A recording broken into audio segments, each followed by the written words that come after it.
I am Per Eriksson. So here we are in the meatpacking district in Copenhagen, and we're on our way to see the gallerist Bo Bjerggaard and the artist Erik Steffensen, to hear about Per Kirkeby, the Danish artist. And we're here to find out about his art and his life. When you started working together with Per Kirkeby, yes.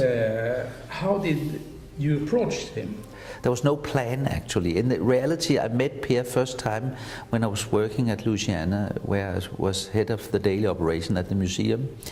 And I met him, and we became sort of friends, even that there was quite a big difference in age. We became friends from the day one. And then we started talking about the possibilities to do something in the future. And that was also true, the idea of publishing a book about his paintings. And then he said, if you consider something about doing a gallery, you can count on me. Mm-hmm. And then I did the decision on the spot. What in that relationship is the driving force or the fuel? The key word is the trust. He said, which is the special thing, he said then to me, Bo, when we started this cooperation, maybe you think we should do a contract. But I think we shouldn't.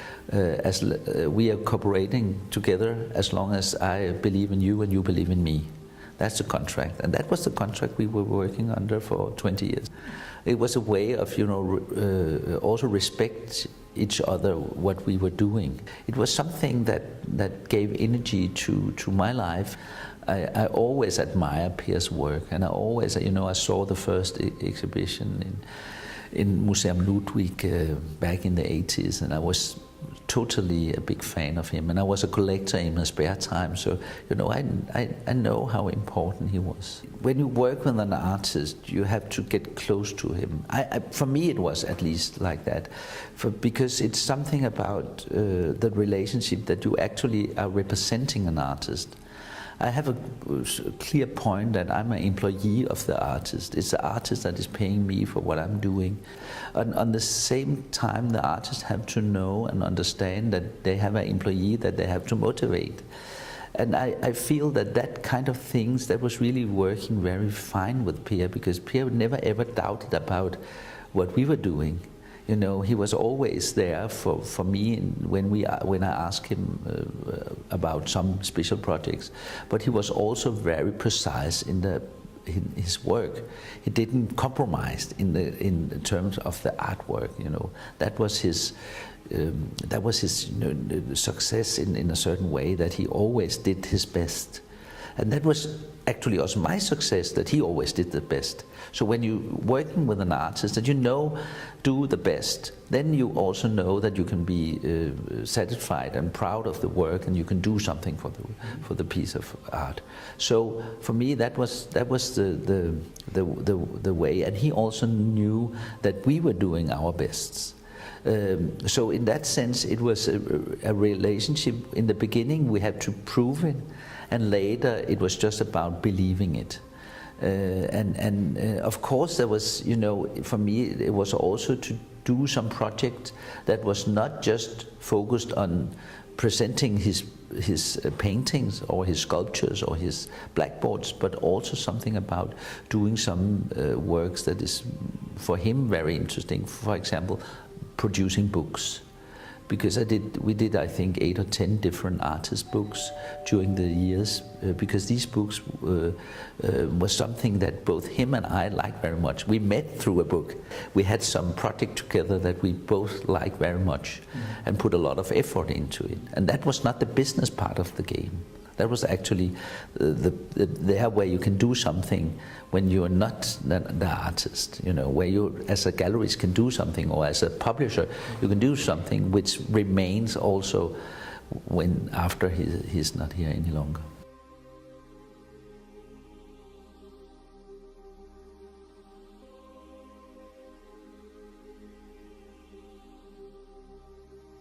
If you were go all the way back to when Per started as an artist. So he was pretty good at drawing. So he started actually at school being a very creative person. But then sort of as an artistic career, it really began for him in Greenland, because he was a student and then he had to choose his life path. And as a life path, he thought like it might be a good idea to come into natural history, because in the vacations, in the summer holidays, you could go to Greenland and get money to study. So he became a geologist, and that was in 1958 and 1960, his first journeys to Greenland. And there he was in a landscape all of his own. He didn't know anything about art except for the things that he picked up in school and museums in Copenhagen.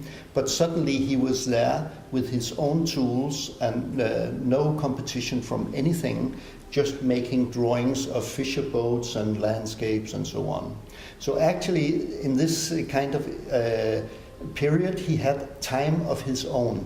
So he became an artist, I would say, there. He was trying to meet with other artists.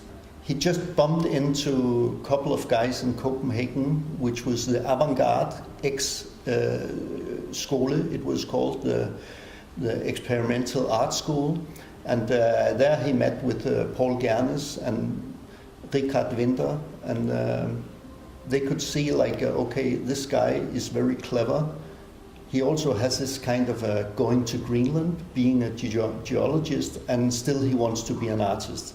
Why was Greenland the place to go to? What he didn't see was he actually became into a nomadic structure, like being away from home. That sort of gives you something completely different as a young person. But actually geology, that is the oldest landscape in the world. You are in a place where you have 4.5 billions of years, readable as a book when you stand on the stones there. So that meant a lot to him, that he was sort of a geologist going there first time and became more and more of an artist. What did he bring with him from Greenland to the avant-garde in Copenhagen? Actually, you can say he brought this with him, that he was a little on the side. He was in the periphery of things. So this kind of having a special reservoir that the others did not have. During the 60s, how did Per's art change? He became more and more an avant-garde person. You know, he did his homework in art also. He was very good at doing his homework in the geology, but he kept it apart. So he started painting, and the first paintings on masonite, or this kind of board, became sort of his way into painting. So he painted a lot, and he could use everyday materials, but he also, as motifs, took both the pop art things and also landscape things, and the loneliness of a cowboy and sort of the loneliness of the landscape. And he also painted Greenland landscapes, and always going into this collage form of his painting. Then he was also sort of using his intellectual kind of approach to painting. So actually it was not like by coincidence you grab this and that. And it was not only coming from the art scene, not only from pop art and culture, but it was also coming from the landscape. And we actually sit into beautiful examples of this, because this is 65 motifs. And one of it is a grave, ancient grave, and it's stones put on top of each other. So it's his trade, you know, like the stone trade, the geology, put together, sampled 1,000 years ago for actually a grave, but still a mark in the landscape, which was culture, because it was maybe an old person which was sort of meaning something to the landscape. And then the more avant-garde, the personality of a person, which you see, it's just a fence. So you know there's there's a easy way to go to the image, the flatness of the image, but you can also sense like a fence is something you keep in your garden, and to go into the personality and the garden of the person or the house. This was his motive. So you have the personality and you have the landscape. So actually you also have the avant-garde and the landscape, which he was sort of in his mature years. He would be more of a landscape painter and not so much the avant-garde seeker anymore. But it's crucial that actually it's intellectual pictures that you can, it's not schizophrenic, it's actually just a way of keeping them apart, these two intellectual images. So that gave him and his work in the 60s a dynamic which most other people in the 60s did not have. What did Per bring with him from the avant-garde years, the stones and the fences? What did he bring with him into the 70s? I think it became more and more professionalized. Sort of he got more and more sales, and he got more and more into like poetry. He did a few sculptures, and he started to do the structures of the things. So he moved actually from painting also to sculpture. He built his first brick sculpture in the 60s, but only one, without any cement or anything. But then later on in the 70s he started, I might make a building. The building in bricks, the sculptures, they actually resemble the fence. So it's a clear structure which is there. And he did this in the middle of the 70s. And furthermore, he also brought something from life. You know, Greenland was his big love all the years. But then in the 70s beginning, he was on a friend's trip, an artistic sort of endeavor, or what do you call it, like to Mexico, to see the old Mayas and their ruins and so on. So that suddenly became a new reservoir for him.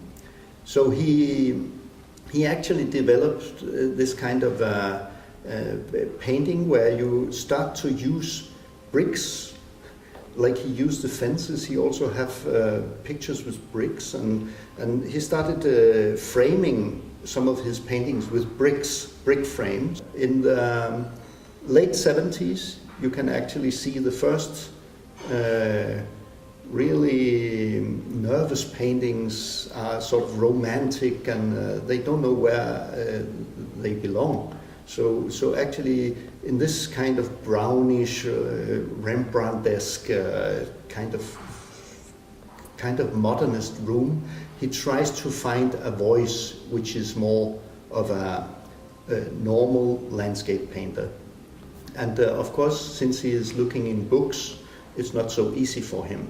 But then something happened in the breakthrough, which came early 80s, because he started to making sort of in the breakthrough this kind of, could you put a figure in your paintings, that so we can see that it's not just like experiment with oil. And that changed him totally, because then he made bronze sculptures, and instead of having a model to paint, he could paint the sculpture that he made of the reality. So actually he got the figure inside the painting, which was sort of like a Rodin, like the French artist Rodin, but he took only maybe the nose and the arm, and then he made a plaster form, and then he made a sculpture. And then in his early paintings you can see black is coming in and white, and it's actually the painting of the shadow or the sculpture, and some very precise work that stands in landscape. So he formed his own kind of vocabularium, like to have this kind of little things that you can build a landscape of your own with.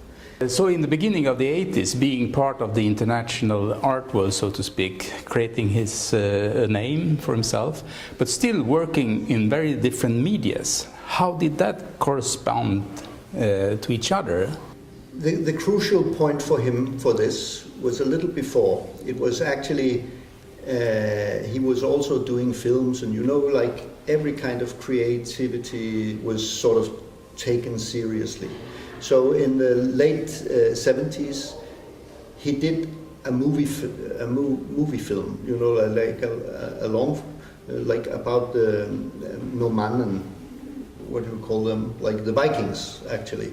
So it was the worst film ever in Denmark. And as soon as the film flopped, he got a new phone call that he could make a small film on the Danish painter Asger Jorn, who just died in 77. Per never met him, but then he made this homage to Asger Jorn, and that showed him another painter who could do different things in different media and how to stay sort of focused on this kind of Nordic structure that you can do whatever, but actually you have to stay inside, like your painting is meaningful and your sculptures are meaningful. You have to do it sort of precise. So this was what Per actually did. He had all the skills of all this kind of the graphic and the sculptures and so on. So he had a lot of things in the platform, but he then knew, exactly like Jorn, that he was in the periphery of things. He was from the north. He was a Scandinavian painter.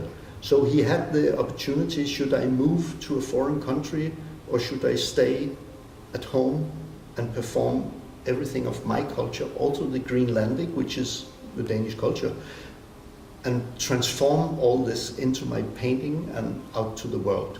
That's the beauty of his 80s painting, that he actually made this transforming into doing sculptures which looked like nature, pictures which looked like he had an experience with nature, and he had, of course. Mm-hmm. So this was the 80s, and it made his fame, actually, being in the right shows at the right time. This was a lucky punch, you could say, but still he was not regarded as the top level.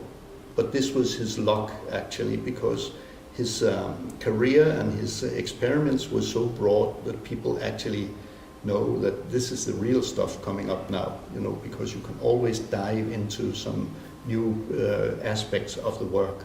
During the 90s, Per became international, very well known. He was part of really big exhibitions.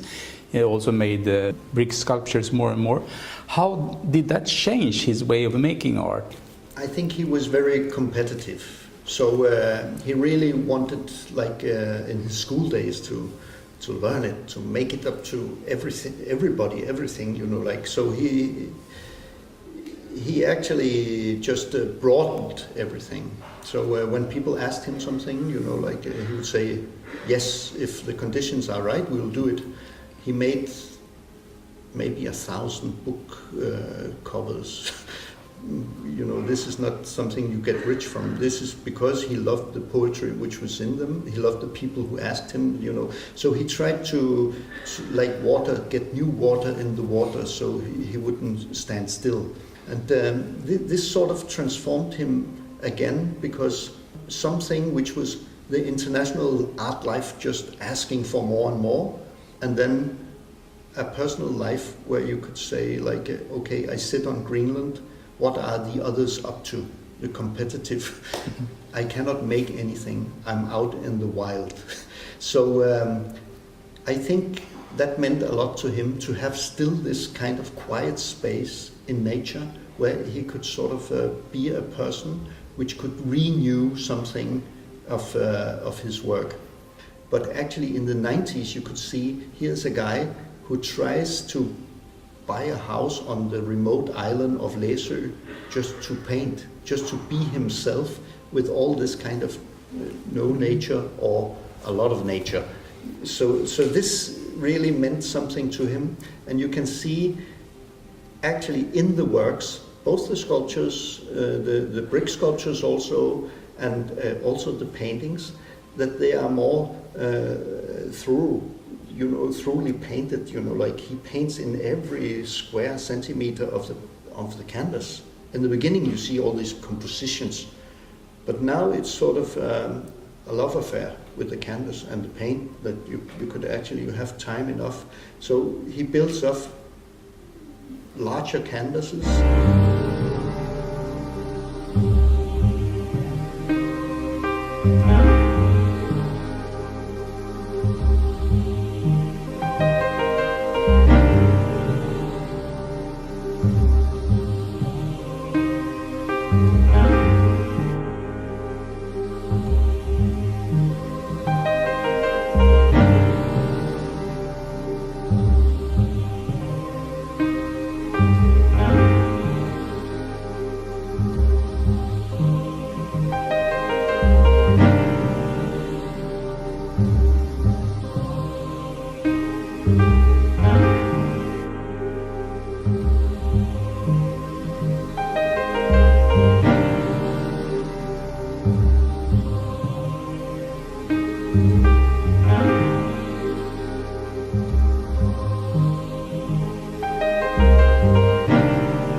Into the 2000, Per being a well-known artist, how do you keep on developing? Something happened to him physically in the 2000, and he had a stroke, and that changed a lot of things for him, and a lot of things for people who saw his work. Suddenly, you know, he was at the very height. So if you fall from that height, you know, you'll never get up again. But actually, he managed to get up and back to painting and sculpture and everything, which was immensely. Maybe it was lucky for him. He was always obsessed with this kind of idea of getting old. He was on the very height of doing things, and he had just like put up large 3-4 meter high bronze sculptures in Berlin. And then he had this fallout, you could say, like the stroke. And he came back and made very beautiful paintings, but with a different attitude. He knew he had to relax more, not to put on pressure as you do in competition all the time, but to try to enjoy life and see, so I did all this, why not be happy? So he worked so hard on this side of becoming a normal person. You could say, like, how do I get rid of all this and just enjoy painting and be more like careless? So he often said that I want to do careless paintings. So with this new attitude, he actually found a new way of himself to do something which he never did before. He painted straight out of the painting tube, you know. He started like Van Gogh to do real violently colors. How do sort of the feelings that you have correspond with the person you are, with the painting you want to do? So he had to make a new balance for himself. And I don't think he cared so much in this period about what is going on in the outside world. it was the inside world that he tried to transform something which was just there. So I would say if you look at the natural state of his painting, you could say they became more close. He was actually now picking up colors also from laser, like he saw a beautiful color. Oh, it's summer, it's green all over.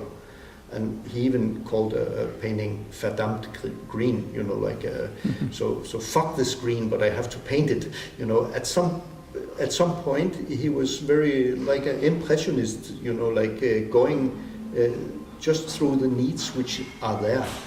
He became a more like modest painter, I would say, and he tried to sort of perform, not to compete with himself in making larger and larger work, but make more intensively, you know, like work the way that make you happy.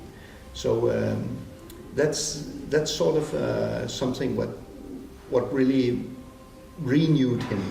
Per was getting more and more focused and more intense on being himself and getting more Per Kirkeby out of himself. Yeah. How did that affect his different way of making art? The last years, and I count it now the last years, because he was trying to look back, to look ahead. You know, he was trying to pick up what did I learn from all this Greenland, from all this. He made these collages, which was not the retro of his friends or something, which was not the retro of pop art, but really a retrospective of landscapes and lives and what you pick up through your the way you sort of enjoy yourself. And actually, you could say that he enjoyed being a geologist. That became so visible the last year. So Greenland would appear again as the big secret of his life, the secret love that where everything comes from. The dialogue he was having was with his work. So actually he put in and out all this kind of old stories, and he repainted some of his motifs from earlier on. For example, a still life that he did in the breaking years of the 80s. He had this glass which was now broken. It fell apart. He really raised it, you know. This not only the glass was broken, but also the table the glass stood on earlier on was tipped like this. So it was a vertical thing. And of course, this has to do with his situation. You're becoming older, more fragile. You have a stroke, and then you think like, so everything is falling apart. He actually tried to form a new alphabet on this, and in 2013 he had a major fall from a stair, and that really made him stop painting so much. So the last big canvases and so on, they are before that time. And then he sort of only worked with graphics and friends who could sort of assist him in doing some of the work. This is just a beautiful kind of way of seeing. So now he had also the time to speak to people about what matters in life and what can I do. He wanted to go to work every day, but didn't have the sort of the physics to do it. So in the end of his life, he would do more and more of this kind of introverted themes. And if you look closely at some of the graphic works, you can't see it, but it's the Caspar David Friedrich. It's sort of the things falling apart in the ice. Das Eismeer. Everything is, the boat is tipping, everything is over. And Per makes this kind of structures still, but he knows also, like, he can't say it to people. It's the end. We are going through this phase now. We are going into the ice, and we don't know what will happen next.